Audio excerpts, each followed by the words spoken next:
Hi, my name is Yul Kwon, and I'm asking you to support House Resolution 121 and to stand on the side of human rights, women's rights, and global peace. During World War II, the Japanese Imperial Army enslaved 200,000 women throughout Asia and exploited them as comfort women. These girls and women were the victims of gang rape and brutal torture that resulted in death, dehumanization, and disease. Yet Japan has never taken full responsibility for this atrocity.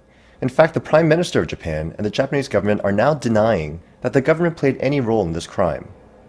This is a moral outrage and a threat to human rights. House Resolution 121, proposed by Congressman Mike Honda, calls upon the Japanese government to make an unequivocal and official apology for committing this war crime. Let us bear witness to the testimonies of the survivors and stand with them for the sake of truth, reconciliation, and our humanity. Whilst running an errand for the family she was working for, Liok's son, then aged 15, was kidnapped and taken to China in the back of a truck. She was taken to a comfort station, where she remained for 3 years. Lee Ok-sun, 79, in her room at the House of Sharing.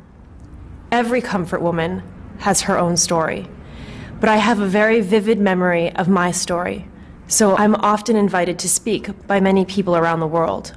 The story should be told.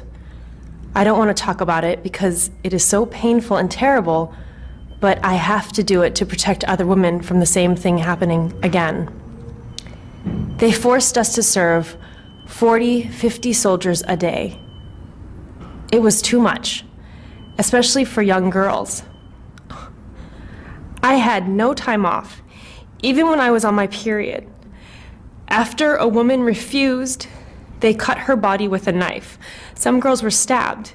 It was a painful experience. There was not enough food, not enough sleep, and I couldn't even kill myself. I desperately wanted to escape.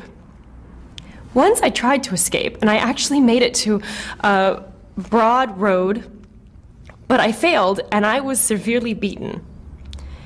It wasn't a beating to warn me.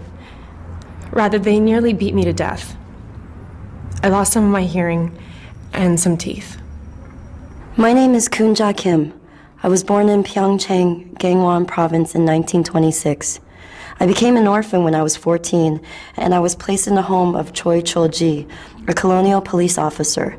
As his foster child, I cooked and cleaned for Mr. Choi. I remember the day that changed my life forever. I was wearing a black skirt, a green shirt, and black shoes.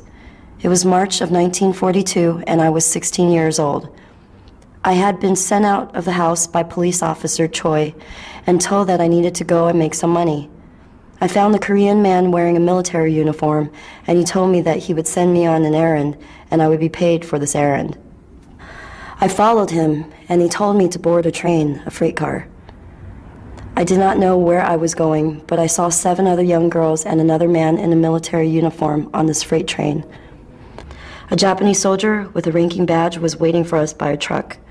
The soldiers got on the truck, and the other girls and I were put on the back of the truck.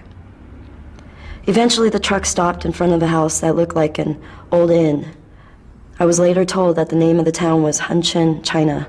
A Japanese officer came to the house. I did not know what he was saying or what he wanted until he raped me. When I refused and fought back, he punched me in the face, and the blow split my eardrum. On a daily basis, I was raped by Japanese soldiers, and it was common to be raped. Sorry.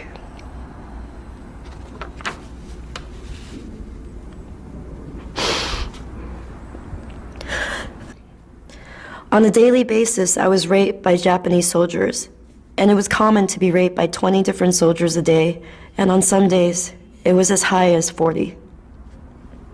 If we fought or resisted the rapes, we would be punished, beaten, or stabbed by the soldiers. There were soldier overseers to make sure that we complied, and if we resisted, they would punish us. My body is forever marked and scarred with those beatings, and in some cases, stabbings with a knife.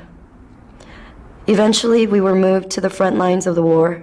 The soldiers on the front lines believed that they were going to die, so they acted out their fears and stress on us by being more violent than one can imagine.